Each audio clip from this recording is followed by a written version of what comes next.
I'm not sure today could get any better, but the excitement doesn't end there. Next up, we are now welcoming Legends in Kitchen Design. We're going to step into the business and trends track powered by Monogram with this legendary session, Legends of Kitchen Design with Christopher Peacock, Mick Giulio, and Richard T. Anuszkiewicz. Let's all take a look at the brief video by Monogram. Luxury is exceptional experiences, exquisite materials, and revolutionary innovation that transcends into modern day. Monogram is redefining the world of luxury appliances and creating an ownership experience that is second to none. Monogram collaborates with some of the world's most respected design and culinary experts to create high-end products that embody the mark of luxury you can see and feel. Because they need to be confident that not only will we continue to meet their expectations, but we will exceed them.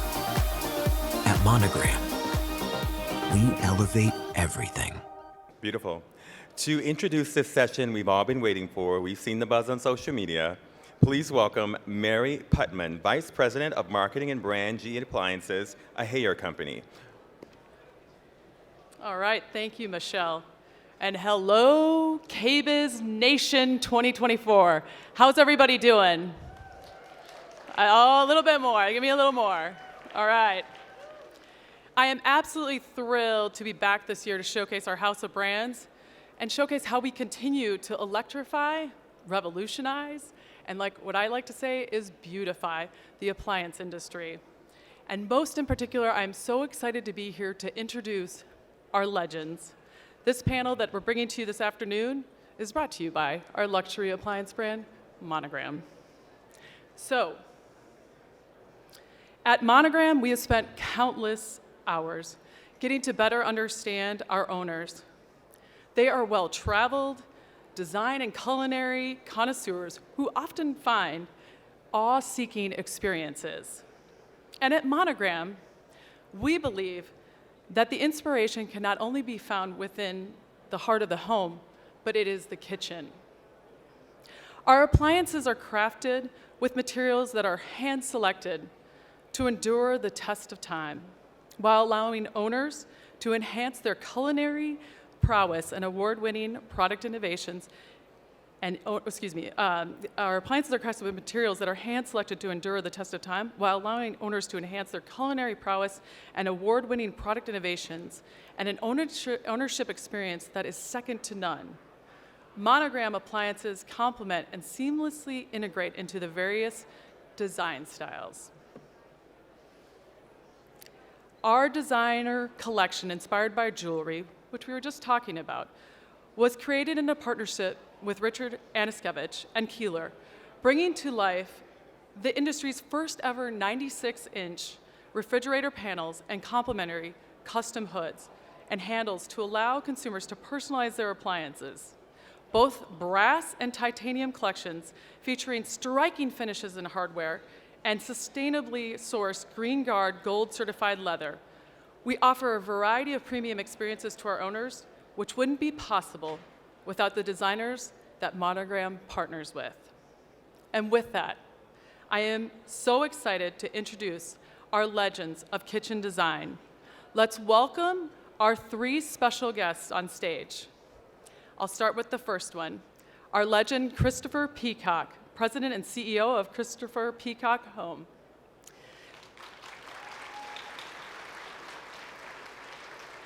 I'm going to give you a little bit about him. Began his career in the early 80s, and he launched his own brand of cabinetry, opening his first showroom in 1992 in Greenwich, Connecticut. Since then, he has opened showrooms throughout the US and abroad with locations in Greenwich, Chicago, Boston, San Francisco, New York, Short Hills, Dallas, and Nashville, and as well as in Cannes and Côte d'Azur, and Jakarta in Indonesia. Wow. And a Palm Beach location will open in 2024. Christopher has designed the New York Hip Space Show House Kitchen a record of 8 times. Has appeared on national TV and his work is regularly published in shelter publications around the world. Christopher has worked on a home of 2 US presidents, as well as many celebrity clients and captains of the industry. So a big welcome. Our second legend, Mick Giulio, principal and owner of Giulio Kitchen Design. His firm, Giulio Design, has grown over 4 decades to include a studio and a workshop in Chicago and an artisanal metal craft studio in Michigan. A devotee of craft with an unusual command of detail and materials, his residential projects spread across North America, Europe, and the Western Pacific, while his widely celebrated product designs range from his firm's own bespoke furnishings and fittings to globally licensed collections for brands including Seismic, Callista, and Visual Comfort and Company. His highly custom interiors have graced such leading publications as Architectural Digest, Interior Design, Elle Decor, The Wall Street Journal, Domus Italia, Homes and Gardens, and Architecture Woman out of Germany. He is the author of a trio of books. Please make sure you get them. Kitchen Centric, Kitchen by Pointed Leaf Press, who we partnered with, and Beyond the Kitchen is to be released in 2025. So a big welcome to you, Mick. Thank you. Thank you. And our legend in the making and our panel leader, Richard T. Anuszkiewicz, Senior Designer, Design Galleria, Kitchen and Bath Studio. Known for his refined interiors, unique materiality, and distinctive details. Creative work includes architecture and interiors, luxury automobiles, yachts, and brand consulting and marketing. Currently based in Nashville, Tennessee, Richard is the senior designer of Design Galleria Kitchen and Bath Studio and the creative director of Monogram Appliances. Respected keynote presenting nationally and a premier industry event, and his work has been highlighted in numerous high-profile publications, including Architectural Digest, Lux, House Beautiful, Traditional Home, and more.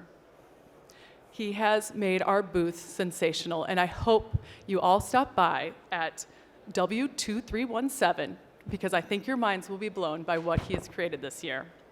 So with that, we think of Richard as our Monogram Mahomes to these 2, not 1, but 2 Brady icons in the kitchen and bath industry. So there's nobody better than to lead the panel than Richard.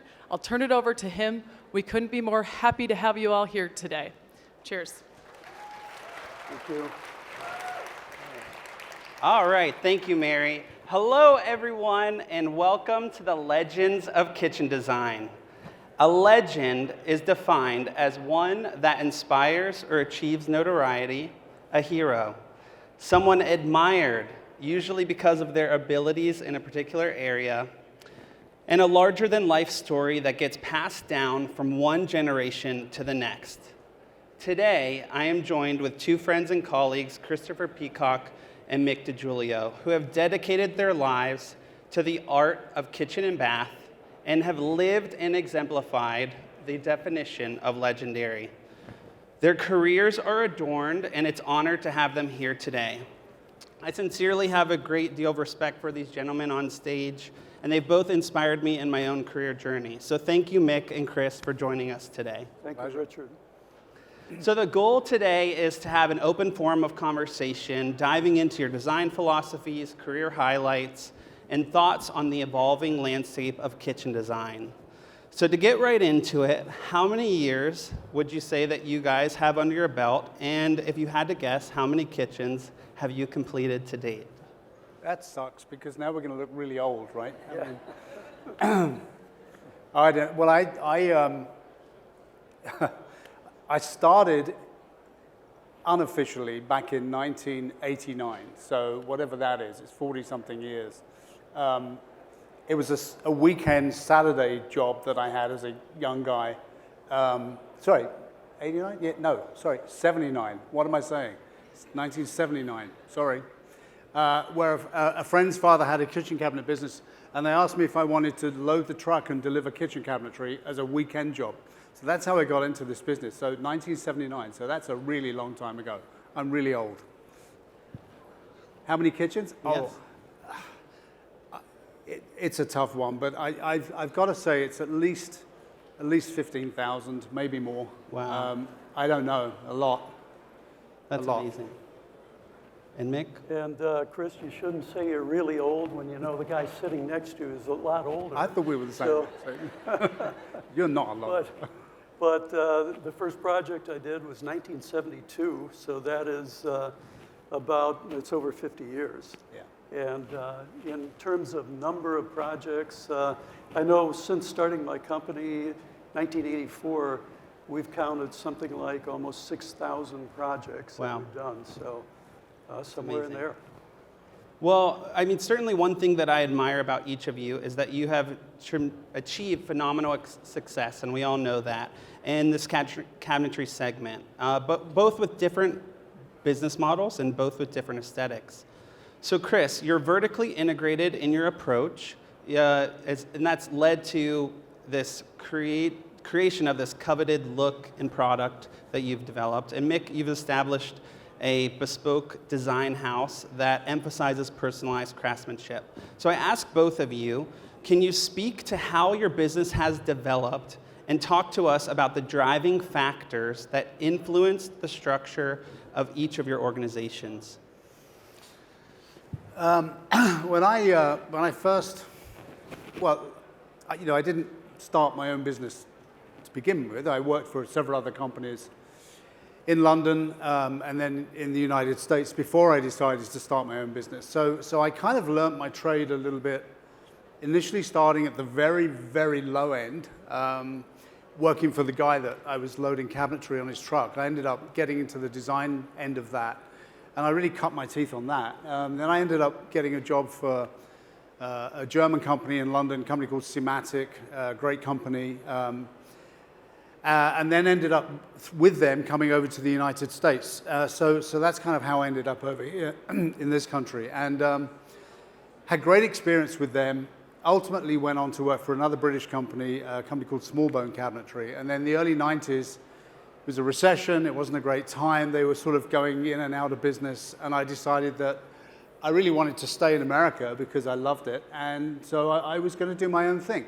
So for me, there's sort of just the natural progression of what I was doing was to design my own product and then find somebody to make it for me, because I didn't want to go to a branded product and have to use their product. So from the get-go, it just never occurred to me that I would do anything other than find a way to design and make my own product. So that's kind of how I got it started. So I've always done that. Sure. It just didn't occur to me to do it a different way. Sure. And I like the idea of the interest of the business aspect of that was a passion for me. Sure. And Mick, can you speak to how your company have developed and how you've structured your Yeah, organization? Sure. First I want to say, I have so much respect for you, Chris, of what you've done, and your story, your journey has just been amazing. Thank you. And it just really have watched, and we met originally, I think, in the 80s when We've known each other a long time. have known each other. Yeah. And And it is a love fest because I have so much respect for this guy, and when I met you, I was like, you were like the target. It's like, wow, that's Mick to Giulio. So, you need that, right? You need to have something to aspire to. So you gave me a lot of inspiration. well, you're nice to say. But a lot of respect for you, and Richard, you too. Yeah. As we know, Richard was the rising star probably, I don't know, we go back probably 10, 11 years ago when Richard was just getting out of school, and you could see the curiosity, the passion, and he was just always in there and has really made an incredible way for himself artistically. So congratulations. It means a lot to me. Thank you. So in terms of my story, my journey, I started in 1984. I started out of my house, excuse me. So we had a bungalow in Evanston, Illinois, And in the back of one of the kids' bedrooms is where I set up a little office. I made my drafting board, made the file cabinets, and launched the business from there. I opened a studio within a year of that time, and it was probably 2,500 square feet. And I knew from that point on that I wanted to still do the best work. That was always the intention. So I identified my market early on. The growth that our company has had has been through project growth. As projects became larger or more projects, I added on more people, more space, et cetera.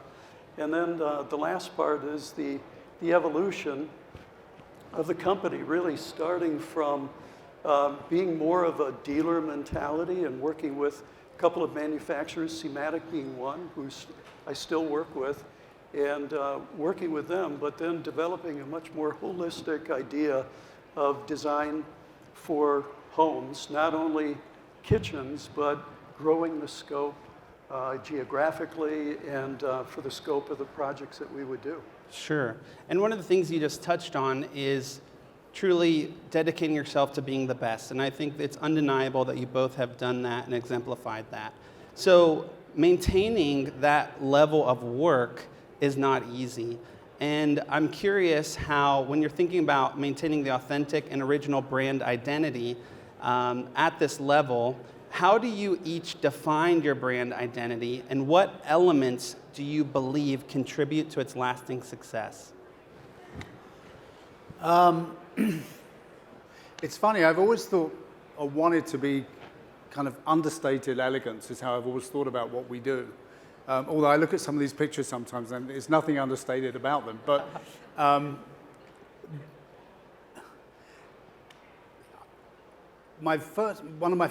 this will clue you into kind of my mentality about, and it will answer the question, but it was back in 1992, I had 2 clients. It was my second client, and I was living and working in Greenwich, Connecticut, which is where I'd started, and I had this particularly difficult Wall Street guy as my sort of second client. And I was walking down the town on a Saturday with my wife, and the client was walking towards me, and he was not an easy guy, a very demanding guy. And as I saw him coming towards me, I got more and more and more fearful and sort of scared about, oh my God, here comes the client, you know.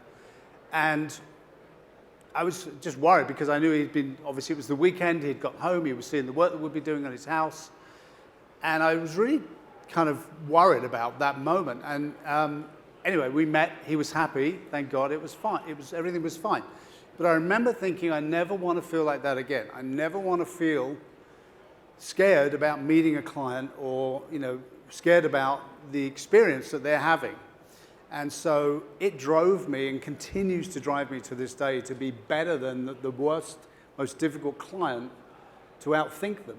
And that's at every level, at every detail. And I've never been worried since. And so the mentality for me and what drives it is this kind of fear of failing, I guess. I just want it to be as good as I can possibly make it. And it becomes, it takes you over, actually. I'm not saying it's a good thing to live with, but it does, you know, I think that drive propels you. Sure. Yeah, For me, that was it. Yeah, being on the firing line, you know. Yeah. And you just develop skills for survival, basically, right? To stay ahead of that. You know, I think the brand identity that I think about doing all the time is trying to do fresh things that are unique, any kind of work, meaning outside of being classical or modern or whatever, but extending just good things in terms of the design. And the design drive part of it is being the most important. Sure. I mean, to add to that, just what occurred to me is that independently, we both chose to put our name on our product. Sure. Right? You know, we didn't call it Signature Kitchens or some other. No, we decided it was going to be Mick Giulio and it was going to be Peacock. So there's no hiding behind that. Right. you put your name on it, then you got to own the moment, And I think that actually adds a level of pressure to us both sometimes because they remember the name, So Yeah. Totally. Yeah. And so, Mick, you mentioned, this idea of fresh ideas and whatnot. And, we know your work for the beautiful metalwork and exotic woods and exploring a lot of really unique details. So what factors influence you into your unique material choice, and what are some new materials you're exploring today? One of the factors really that inspires me on the design would be the clients.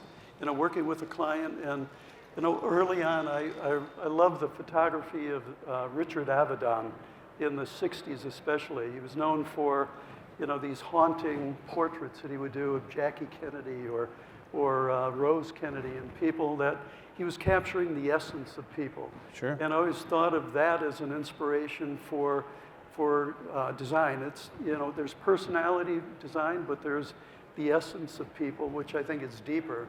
And if there's a way to capture that design, each one is different, as people are different. In the choice of, let's say, materials of, the woods or the metals and the things that work for that client are the inspiration. So that's really the basis for the choice. And what would be some new materials that you're diving into today? Some of the new some of the new materials are the old materials in a way. I've even gone back to looking at red oak, which has been not an oak that we've used in the last 30 years because it was overdone. But it is a beautiful wood with beautiful texture, and we've done some things like hand scraping and cherusing on the red oak, and it's magnificent. I think I look for texture, especially. I know, Richard, you work with Sucupira or eucalyptus too. Sure. Sucupira is another, Wenge is another, but anything with texture is a real good one for me. Totally. And Chris, Thomas Edison with the light bulb, the Wright brothers with the airplane. One would say that you're the pioneer of the white kitchen. So how does your timeless aesthetic remain classic yet relevant, and how has it evolved over time? Well,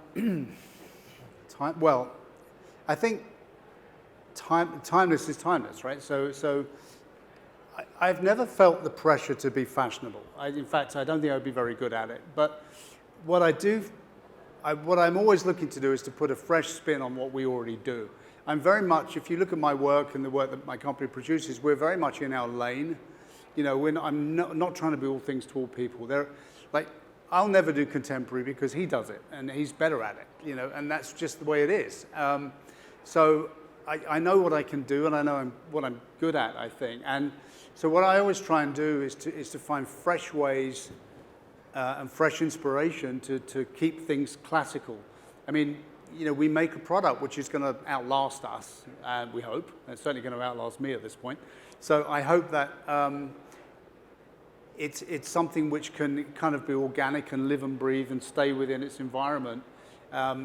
And so I tend to stay away from things which are too fashionable or too in the moment, because I want them to be everlasting. And it's built to a level which is everlasting, and so I want it to stay that way. So, and I think what Mick is saying is true, is that, as much as we go out and we look for new things and new materials and to get clever by bringing new things in, that's not always the right thing to do. I think that the clients that we work with and the homes that we see inform us, and the clues to what we do are typically in the home already, or they're with the client already. So what I think we try to do is, as you said, a sort of a deeper dive into what's appropriate for that home, rather than, I'm not trying to put my stamp on somebody else's life. What I want to do is to take the best of what they've got and complement that and sort of feed it back to them in a way which enhances what they've already got and makes it look better, rather than trying to come up with the new clever thing. Sure. So I think sticking to what I know within reason. I mean, I'm always looking to increase the bandwidth of that, but that's seems to work Sure. for me. And I think something that can be admired, certainly, there's many things. However, your tenured teams, you both have had staff with you for upwards of 30 years. Yeah. How have you been able to find the right talent and keep them satisfied in career growth? Well, I think number one is appreciation, somehow communicating appreciation to people. I love every member on the staff, everyone that I work with. It is number one. The people, as someone said, your assets walk out the door every night at 5 o'clock, and number one. I think they need to feel professionally challenged, and I think that's one of the ways that we've been able to keep a lot of people for a long time. People with our company that have been with us are design driven too. There's something beyond the paycheck and that drives them, that they love design, they love cool projects, and they love being challenged. So if those things, the appreciation, the challenge are there, those are for sure number one that are the most important things. Sure. Yeah, I absolutely agree. I mean, I think, I like to allow failure within our company, because you look at all these incredible pictures that we've got up here. I mean, that's not all me. There's a lot of people behind me that did this stuff. And you got to recognize talent, and you got to let talent breathe, and you got to be prepared to let it fail. Because if you don't let it fail, then you won't learn, and you'll be scared to try the next thing. And so I think that's really important. I know that when I was working for other people, there was one company I worked for where there was very much about that. They were very much about just go and don't be afraid. And this whole failure is not an option thing is overwork for me. I like people to feel that they can be creative and that they have a space to learn and to make a mistake and to be better at it. And I try to recognize the collective talent that we have in our company. And it's trust. It's all down to trust. They've got to trust you, and you've got to trust them. And if you can do that, and if you respect them, then they'll stay with you, and they'll make you look good every day, which is what happens. Sure. And I think, to that point, it's one thing that kind of makes me think of is, Chris, you have how many showrooms? 10, I think. 10. Yeah. That's amazing. Yeah. And through that, that's a lot of employees, a big operation. Yeah. So you've been coined a recession warrior, overcoming economic downturns in both '92 and 2008. Again, with showrooms across the globe, truly. So what strategic direction would you provide for a design business looking to protect themselves against potential future recessions? Yeah, so it's funny. So I started my business at the height of a recession, which I think is always the best time to do it. And it wasn't planned that way. It just happened that way. So, from the get-go, I've had to be a survivor. I've had some really tough times, and times where I've laid in bed and I'm thinking, how am I going to get through tomorrow? I just don't even know I'm going to do this. But you've got to keep going. And if you believe in what you do, then you believe, right? So you got to keep going. I was a crappy businessman back in 1992. I had a good idea, and I liked talking about that idea, but I didn't know the first thing about business. And it took me a long time to get smart at that. Again, by learning by your own mistakes. But the first thing is you got to keep going. That's do not give up. It sounds like a cliche, but you got to keep going, because how bad can it really be? If you get to a point where you're really asking yourself, how bad is it going to get? And you actually think about that, it's probably not going to be as bad as you think. So it doesn't matter. Just keep going. So that's the first thing. And then the second thing is in the good times, save your money. Because when it gets tough, if there's a recession and if things are tougher and there's a downturn in your business, you want to be able to protect your assets, and your assets are your people, first and foremost. So, if you can keep your people hanging on and you can get them embedded in the idea of success and a long-term future, you'll get to where you need to get. So that was really it for me. Just one, keep going, save some money, don't give up, and believe, and you will get there. Sure. So thinking about assets, I mean, one of the things that you both have done very well through time is outside of your cabinetry operations, product design development. For example, Chris, you have beautiful hardware. Mick, you certainly have always showcased really unique products, and you've said when you can't find a product, you'll design it yourself. So you have licensed collections with Callista Plumbing and your new lighting line with Visual Comfort. Can you elaborate on how your passion for innovation has evolved through your career and what initially sparked your interest in the product? You go. You know, I look at, you know, we kind of have two sides to our business, right? We've got the projects, and then we've got product design. And I look at product design as it's kind of the dessert. If the main course is doing projects, the projects really inform the product, right? Because, you know, we're hearing what people want. And I think that's one of the most important things that we both do is we're actually on the firing line. We're there working with clients firsthand, and we know what needs to be designed and what would be accepted, what could be beautiful. Our clients inspire us on those kind of things. So that is the number one inspiration for the products. I think knowing what to design is the first thing. Second thing is designing it, but you know, it's determining what needs to be designed, what do people want. Yeah, if you want to make it special and unique, I mean, that's the thing for me is I've always had this passion for, it's a very selfish vision for me. You know, I mean, I tap into what I grew up with. I mean, I grew up in England, so for me, I was surrounded by a lot of old stuff, you know, and there was stuff that at the time I didn't think about, but I realized in later life it's affected me deeply in terms of I'm very affected by my environment, and I'm very visual, so I notice things that maybe other people don't notice, and those things stick with me. So if I can't find that, then I'm going to find a way to make it and get what I need. So that sort of, it comes from there with me. It's just, sure. I'm not willing to just accept what's in front of me. I've just got to go a bit further, you know, and I know you're exactly the same when it comes to that. You know, a theme here that you're both touching on is certainly innovation and progress, and, you know, scanning this room here today, there's a lot of people here that admire you both. So what would be your best advice to a new designer starting out that could be sitting in this crowd right now? I think, you know, Chris, you hit the nail on the head about keep going and endure, you know, never giving up. There are times in this, what we do, that are challenging. And the fact that we won't let up and keep going is, I think, a really important part of it.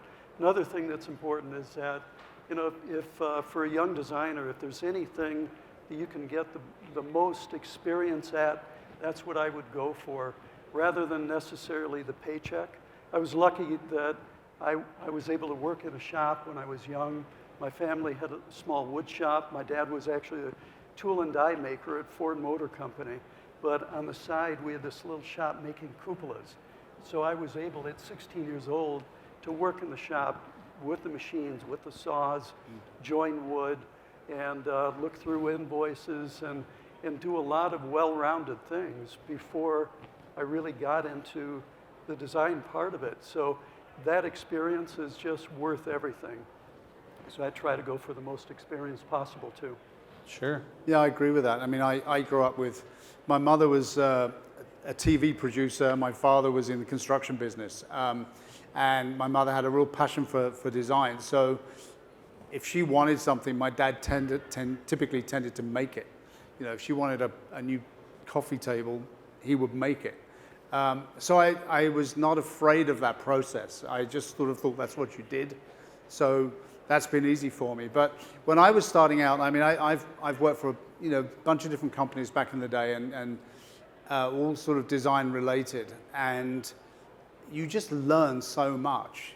So I didn't have a clue really until my late 20s that I wanted to get into what I'm doing now. I was doing it, but I didn't really know if it's what I wanted to do. But I found that being exposed to lots of different things has paid off. It was all going in. I just didn't realize it at the time. And so it takes a while for you to find out which little piece of this industry you want to be in. And if you enjoy the design aspect of it, then be really good at design. Be really smart at it. And don't be afraid to be creative. If you like the manufacturing side of it, get into that. But at some point, you have to hone in on the one thing which makes you get out of bed in the morning and wants you to keep going, keep doing it, because unless you love it, you will give up. So you've got to find what that is. For me, it's all about the client interaction and seeing what you produce come to life. I mean, I get such satisfaction out of that. And so that's what drives me. But if you're getting into this business, then you've got to be passionate about it. Totally. And through the tenure of your careers, you've both seen the evolving landscape of technology and design and how those have factored our businesses and your careers. And, Chris, for years, you've run beautiful ads in publications, and you still do that to this day, but you've also, through time, have evolved and really have blossomed into quite the social media star through time, and with your presence on things like social media platforms. And I'm curious, how do you define your strategy on evaluating what to invest in new tech or marketing ideas? Because these are costly efforts, and you are thinking about that in the growth of your business. Yeah, I mean, you have to know your audience first of all. I mean, I know that a 30-something isn't going to. Even if a 30-something's got lots of money, they're not going to buy my cabinetry. It's just not what they're into. So you've got to know your audience. And so for me, I mean, I would tell you, when I had one small store in Connecticut, which we were doing hardly any business, I took an ad out in Architectural Digest, and I'll never forget it. It was like, I think at the time, and I'm talking about 1993 here, it was probably $15,000 for one ad in one Architectural Digest magazine, and I was punching way above my weight. But I did it, and the impression that it gave was that we were something more than we actually were by a long way. And so I learned the power of that and the value of that. So for me, learning your audience and then playing to that audience is my strategy. It's really it. I'm not going to.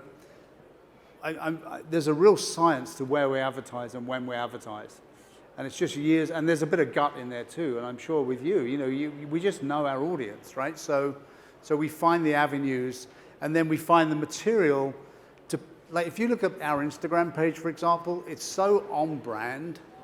Like it's not about Chris Peacock. I'm not on it. It's pictures of projects, pictures of details of things that we like, and we curate every single photograph. Like it's got to be really, really good before we put it onto Instagram. So sometimes we don't post that often. It's got to be good before it gets a place there. So it's very focused, very strategic, it's very curated, and you just got to keep doing it. It's consistency. Sure. And diving a little bit deeper, you both have had very successful careers, but no one reaches this level of success without encountering a few critics, a few hurdles along the way. So can you share, each of you, how you've cultivated trust in your craft through the years, and what is an obstacle or critique that was most challenging for you to navigate through your time? Let's see, in terms of criticisms or critiques or critics, in answering to that, I've got to say that it's really just keeping your nose to the grindstone and staying focused. The other part I'll say is I really don't hear too many critiques. Maybe they'll say it to other people, but you don't hear too much firsthand in that way. In a lot of ways that there is criticisms are, looking at the negatives. If I knew what they were, it's kind of good, right? And I remember reading a story about Giorgio Armani, who would design things, bring it to his group, And everybody would always say, oh, I love it, I love all your work, etc. But it wasn't helping him. So what he did was, from that point on, started to just bring things in, designs, and say, what don't you like about this design? And from that, the criticisms came, and he was able to build from those criticisms and really figure out what to do. So, you know, criticisms aren't so bad in a lot of ways. Sure. And, you know, it's just, and if there are criticisms or critics, I mean, it's kind of a part of what we do. I think what we've been able to do is keep showing up, right? And with our work, and keep the work out there, and keep trying to do as good a job as we can. Totally, yeah. Yeah, I mean, you know, sitting up here being called legends, we're like, does that mean we're done? You know, is that, well, I sort of feel like we haven't even started yet. I mean, there's so much more I want to do. And I know we had this conversation back there, and we were both talking about that, you know, about how we still got so much energy to go and do what we want to do. I mean, but ego is the thing here, and you know, and I know he certainly doesn't, and I don't think I have an ego. I think we're pretty humble about the experience that this industry has given us both. And I think that's really important, because if you walk around thinking you're just the best, then you know, you're going to fail miserably. You need to listen to your peers, and you need to be prepared to be caught up and surpassed by somebody. And you've got to keep an eye to the ground the whole time, and you got to keep it real. So if somebody wants to criticize our work, then I'll take that as a learning experience rather than an offense. You know, it's like, if that means I am not doing something right, or I could do something better, and I better listen up, because if not, then I'm going to get left behind. So the critical aspect of it is welcome to me. You know, Sure. It really is. And like you say, you just got to keep working at it and be consistent, and not be afraid to fail. That's really the thing. We have had some really dumb moments in our business career. Not we, but my company and the people around me. That, you know, where we've really screwed it up. You know, so yeah. My biggest challenge. So back in 2008, a month before the world crashed, I sold my company to a British company called Smallbone. And this was like an amazing moment for me, right? I was 48 years of age, like, wow, home run. And then a month later, the company I sold it to went out of business. So all of a sudden, I had lost everything. I had no company. I didn't own it. I had some money, but everything I was working towards was stopped dead in its tracks because of the crash in 2008. And I could have walked away and said, that's it, I'm done. I didn't. I took a big chunk of the money I'd made. I bought the company back out of receivership because it was owned by somebody else. And I invested everything into it again. And you know, 2009, 2010, 2011, those are pretty bleak years to be in our business. The world was recovering. But I was so determined to prove that we had so much more to do that it was never a question for me. So I got back into it, and you know, we're 3 times the size today as we were back then now, and I'm still doing it. So that was a bit of a, It's an amazing Sure. story. you know, a moment. It's a great but story. I just wasn't done yet. I think the overarching themes here in your messaging between the both of you really is commitment and perseverance, right? Those are 2 big things that you both have exemplified. So reflecting back on your careers, is there a specific achievement or moment that stands out to you that you can call an aha moment? You know, I feel like it's almost every day, Richard, that, you know, every day I'm thankful and sometimes can't believe that I'm able to do what I've done as a career for so long. There have been, you know, I don't look at the awards and those things, even though they're great and great achievements, but the idea of standing, I remember in Italy in a project that we were working on, a 200-year-old palazzo, and it ended up being an hour from where my dad was born in Italy, and just thinking, this is a dream. I mean, this is just an unbelievable moment that I'm able to be in a place like this and work with people like this and work with a team of people that is our staff, and it's all just really a dream. So even being here today, it's a pleasure. Going to say this is a pretty good moment for us, right? I mean, we'll sit here and this is pretty great. I'm with you. I mean, I know that we could both name drop, and we've both had some pretty amazing, very well-known people in our business world that we've worked with.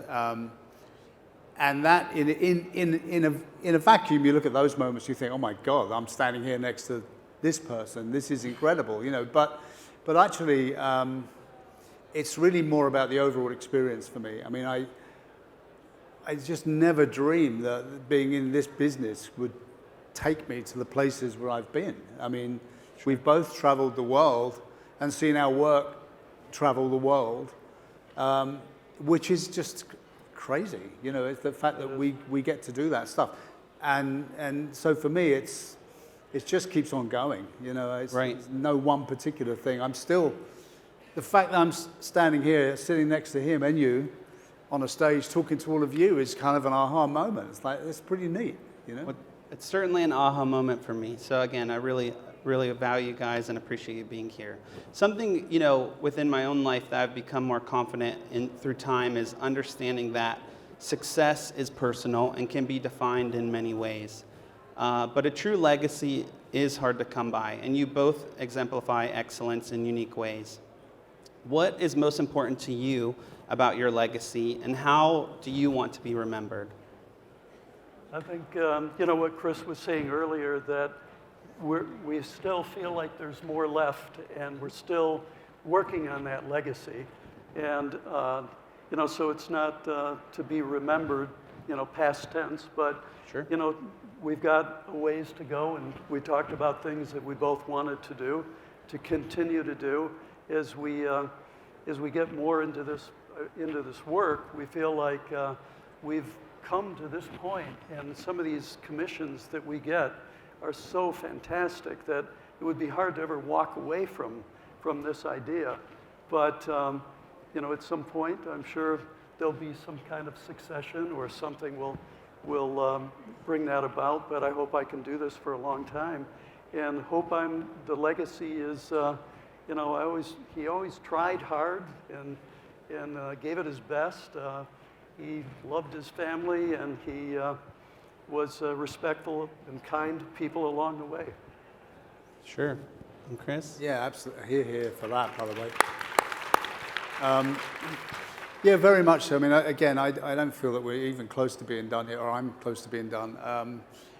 I didn't start the business to create a legacy business. I just kind of had this idea, which I still have this idea, like I feel like I haven't scratched the surface yet. So for me, there's still a long way to go. But I'd like to think that, you know, people that I've worked alongside and people that I've worked for respect the work that I've done for them and appreciate that it came from a good place, and that, you know, it's never been about the money for me. It's always been about making sure that we over-delivered on the promise, that we exceeded their expectation. I want them to not regret bumping into me and saying, hey, we'd like to work with you. That's really it from a professional level. On a personal level, yeah, absolutely. I think my kids love me. I think my wife loves me. You know, and you just want to have a journey where you can look at yourself in the mirror at the end of the day and say, you know what? You're all right. You didn't screw anybody over. You're not a bad person, and that just, you know, that's actually what makes you feel good. I know one of the things that we both do is we try and give back as well, and that's an incredibly fulfilling part of what I do now. I get more pleasure out of that actually than most other things. It makes you feel good. Totally. Again, thank you. So for our next segment here, we're going to speed things up a little bit and have a little bit of fun with a game of Never Have I Ever. So the paddles here say yes and no. So we'll do a quick answer of either yes, I have, or yes, no, I have never. So when posed the question, we will all answer. So never have I ever regretted a design decision after a project was complete. Have you? Yes, you have, or no, you have not? Yes, I've regretted stuff. Yeah, Totally sure. have. Yeah, sure. I think that goes back to the what you guys were saying about, those are the moments where you learn from and evolve, right? And you see you can always improve, right? So never have I ever overruled a client and did what I wanted to do anyways.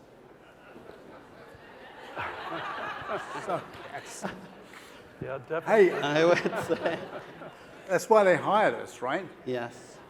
Because we're better at it. Yeah. Listen to us. Never have I ever ordered a kitchen in the wrong color or finish. I've definitely ordered a part wrong for sure, have. but Yeah. Yeah, I've made an entire kitchen in the wrong finish before now. Yeah, the- I Definitely. didn't get the memo. never have I ever had to get a security clearance to do a design project. Never. Security clearance to I do a have, design yes, I project. have. Have you had to get a security For clearance? Sure. Yeah. Okay. Yes, I think you both have been in some notable projects before. Never have I ever fired a client. Have you ever fired a client? Yeah, very much so. I haven't gotten there yet, but I'm That is learning. the best feeling you can have. Oh my God. It's the best. Never have I ever vacationed with a client. Have you ever vacationed with a client? No way. Don't do it. That would not Sorry, be called, guys. not be called a vacation, right? I totally have. I mean, had some fun trips. Never have I ever missed a flight for a project meeting. I'm not Oh God, yes. Maybe, probably. Many times. Never have I ever sent an email or text to the wrong person. Never have I ever pulled an all-nighter for a presentation. Totally. They say in design school that ends in school, but that is not true. Never have I ever wanted to leave the world of kitchen design. Yeah, I've wanted Same. to leave many times. No, I'm yes, so get me out of here. But you keep going. So truly, thank you all for joining us here today for the Legends of Kitchen Design. A huge, huge thank you and round of applause for Chris and Mick. Thank you. I am Thank genuinely honored to spend some time with both of you. You both continue to inspire me and many people here and lead the next generation of industry professionals. So again, please give these kitchen and bath design industry icons a warm, warm round of applause. Thank you so much. Thank you. Thank you. I think we are going to open the floor for a quick round of Q&A as well. So we'll take some questions. And then, again, we just genuinely thank you guys for being here. It was fun. Thank you, Richard. Matthew, Hey, Mick, good to see you. good to see you. There's two questions. One is a second or another never have I ever question for all of you, and that's never have I ever put a microwave hood over a range. No. No. And the second is for you, Mick, and it has to do with the evolving notion of what luxury is in the kitchen today. How has your notion of what's luxury to you evolved, and does that parallel or mirror what's happening with your clients? Oh, it's a good question, Matthew. I think, the evolution of luxury is at so many different ends. It's at the design end, but it's also very important at the process end. I feel like that the process of working with a client and gives that space karma. And there's an energy from the process that is so important because people remember that moment or those moments of designing with you the space, and then they'll come back and 10 years later say, it's like you're a part of the family because they walk into the space every day and they love it and they remember why you told them to not put the microwave over the cooktop or whatever it was. But I think there's a much higher expectation now of luxury than there ever was, and in many good ways too. I think it's drawn a lot of positive things from us and demanded a lot of things from designers. Sure. Absolutely, yeah. Any other questions in the crowd? Hi, it's an absolute pleasure.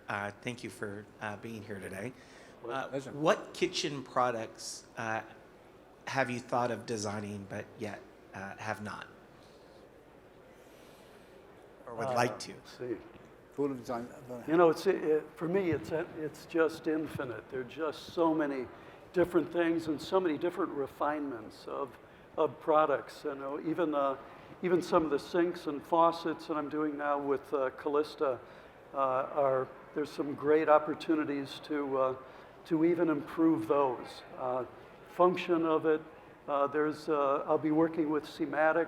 I'm just signing a contract with them of new products that will be cabinetry related, but there are so many possibilities in there too to take it to the next level that I think we have just scratched the surface. That is there's a lot of open area, a lot of open territory. Sure. Yeah, there's so much. I mean, lighting, which I know you're really into, is something I've played with a lot. I've never actually done anything too much with it. I have made light fixtures, but funny enough, the appliance business interests me. I think there's a lot of appliances out there, as good as the stuff is that's out there. There's a lot of stuff that just needs to be rethought because it's just not how, it's not as user-friendly as it should be. And I think visually there's a lot of space with the appliance business that we can still get into. So I would like to think about that process of connecting the sort of the customization of design, of appliance design with the holistic view of the cabinetry itself. I don't know if I'll ever get there, but that's something I'd like to get into. That's what you're doing, Richard. So I was going to say, I appreciate that thought process because you should check out the designer collection by Monogram Appliances. Yeah, no, he's already doing it, by the way. perfect But plug. as a designer, I get frustrated. It's like, oh God, why didn't they just do this? Or why, he's already doing it. Any other questions out there? Well, again, thank you all. Thank you, Mick and Chris. Again, another warm round of applause for our legends. Thank you, everybody.